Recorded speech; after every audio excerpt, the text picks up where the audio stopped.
So in this video, I just want to talk to you all a little bit about some of the assignments that you've completed in this class, just a heads up about information I want to make sure that you understand from those assignments. And I will talk a little bit more about your upcoming assignment that you have this week. So the first assignment that I want to discuss with you is the Understanding Sources assignment. This assignment asked you to look at a number of sources and to identify those as popular press, scholarly, or reference resource, to talk a little bit about how you knew the source was that category, and whether you would use the source in a paper that you were writing for a class or not. The first link took you to an article that was published in The Atlantic called Why Fake News Targeted Trump Supporters. Most of you appropriately identified that source as popular press source and gave some good reasons for how you were able to identify that. Some people mentioned the publication source itself. The Atlantic is a popular magazine that you probably encountered in your everyday life, and you know this to be a magazine that's published for a general audience. So the way that the article itself is written, the kind of tone, it doesn't use a whole lot of jargon or expert language. You know that it's written for sort of everyday people.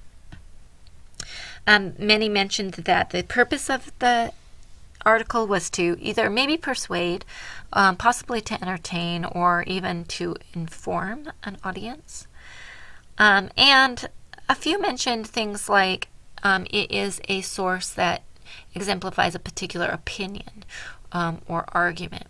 So that can be true of scholarly sources as well, but it's generally not true of reference resources. Reference resources tend to be neutral in tone and providing simply facts or information about a resource, whereas popular press sources and even scholarly sources will oftentimes have a thesis, meaning that they have a particular argument that they're trying to make.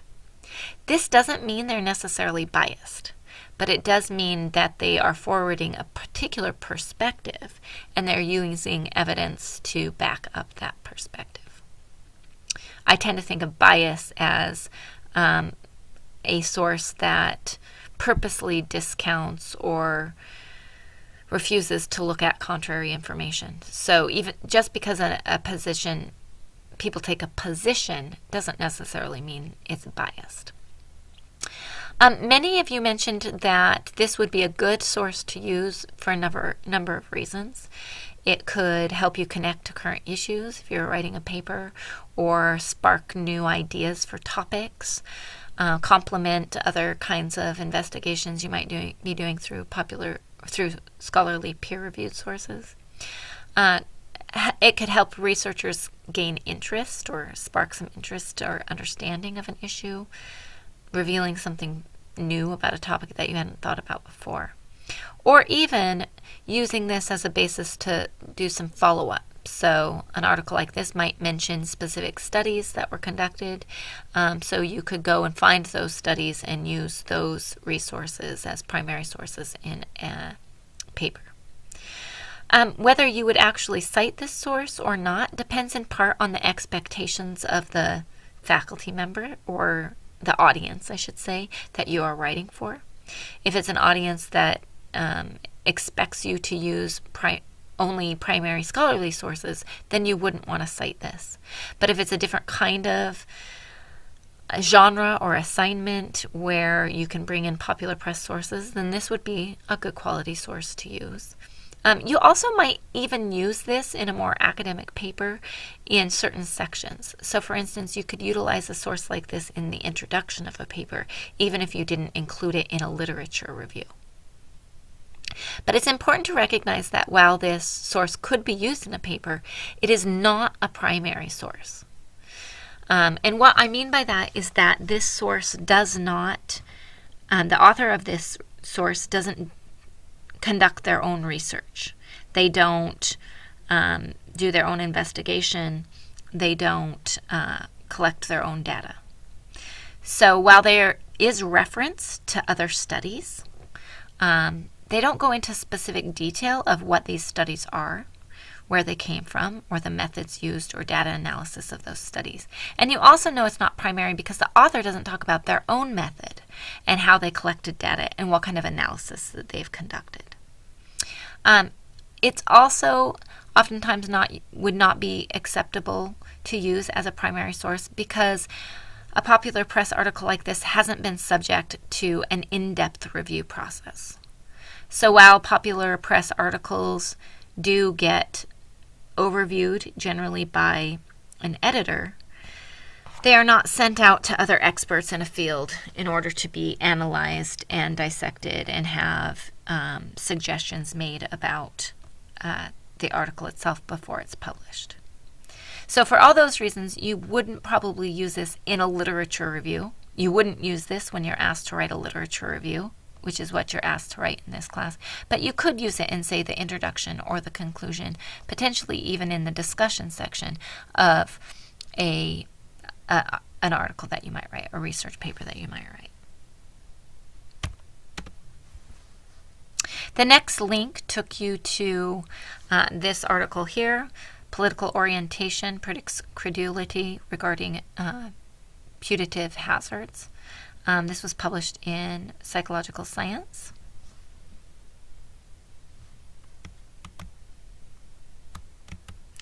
Most students, I think actually all students, were able to accurately identify this as a scholarly source.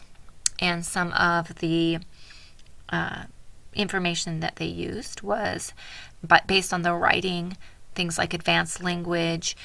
You could tell that this was intended for an audience of other scholars, specifically for other experts that had this specialized knowledge and it worked in this specialized field. The purpose of the scholarly source also is to kind of add to our collective knowledge. It's not necessarily, there may be a perspective that's forwarded in a scholarly source, but the purpose of even forwarding that perspective is to add something to what we know as researchers in an area. It's also pretty clear that this kind of a resource takes extensive time and resource commitment. You know this in part because they offer a very detailed description of the studies that they are looking at in their own research, also of the research that they're conducting themselves. So there'll be some kind of a method section or analysis and results that tell the reader exactly what the author did in order to conduct their own research in this area. And these kinds of sources should be used in a literature review, are almost always welcome in a paper that you write, especially if you're able to understand those and use them appropriately. These kinds of scholarly sources help to build credibility. They show that you know what other experts are talking about in this area of research. They provide some context to the kinds of study and data collection that's been provided. So unlike popular press sources where they might give me some of the results of a study, they don't tell me any of the context about how a study was conducted. These kinds of sources will give you that context. And in these ways, they really provide a deeper understanding of your topic. You start to get into the specific kinds of details about a topic or an area of research that you wouldn't ever get from popular press sources or reference resources. And it's these sort of deeper details that most of the time, that is what your professors are going to be looking for when you write about scholarly research.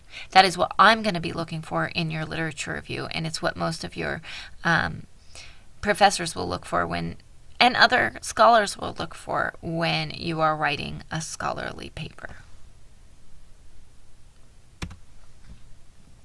The final source brought you to a Wikipedia page about fake news.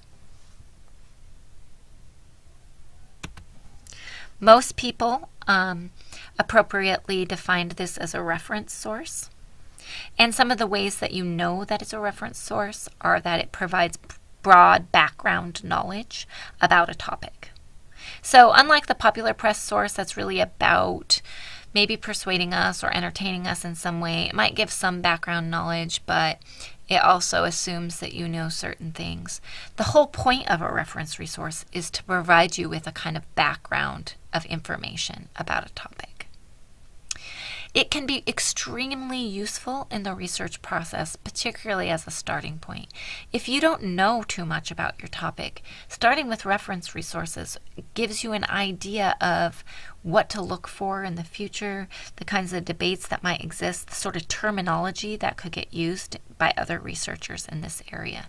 And in that way, it becomes extremely useful for the beginning of a research project. Also, Wikipedia in particular, but also other reference sources, can be used as places to uncover additional resources, right? So they might utilize citations in the development of their work, and you could go look up those citations to try to find primary resources to use. As well as they give you, like I said, keywords and other related topics and terms that could be potentially useful in finding other kinds of resources. Would you cite this in a research paper? Probably not. Most papers, whether they are scholarly research papers that you're asked to do in class or they are other types of genre papers, most of the time you don't cite reference resources. But that doesn't mean you shouldn't use them. They really help give you that first step in a research process.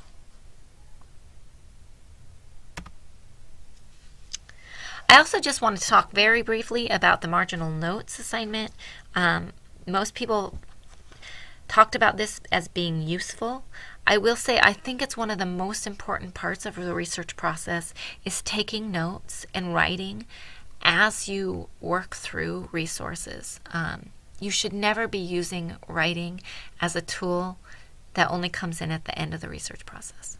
All of the writing you do earlier on is writing that will save you a lot of work later. So people really mentioned some of the reasons or the purposes of taking marginal notes. One is just for the sake of memory, right? Especially when you start to do larger research projects, you will have a difficult time remembering everything you read. And so you need to have some tools that will help spark your memory, remind you of the things that were important in this 20-page article. Also super useful for helping you to start to create comparisons and see patterns between sources over time. So that's essentially what you're asked to do in a literature review, is start to see, well, what are the main ideas or main points, main areas of similarity or difference that researchers are talking about within a research topic area. So as I use marginal notes and I start to annotate the readings that I am engaging in, I can start to find those places of convergence and divergence, which will become really useful to me when I sit down to write my literature review. And then lastly, this practice of writing marginal notes is really a practice for being able to understand a source much better. If I have to take a paragraph and summarize it in a sentence, right, that requires a level of understanding that's pretty sophisticated. So I can know if I am getting something, a main topic, or not, based on how well I'm able to summarize. And then I can use those summaries, again, for purposes of sparking my memory and of drawing comparisons between my resources. I don't have time yet in this video to talk about the assignments that you did related to your final paper, the literature review, what are termed the research paper assignments. So I will have a follow-up video right after this that highlights those assignments.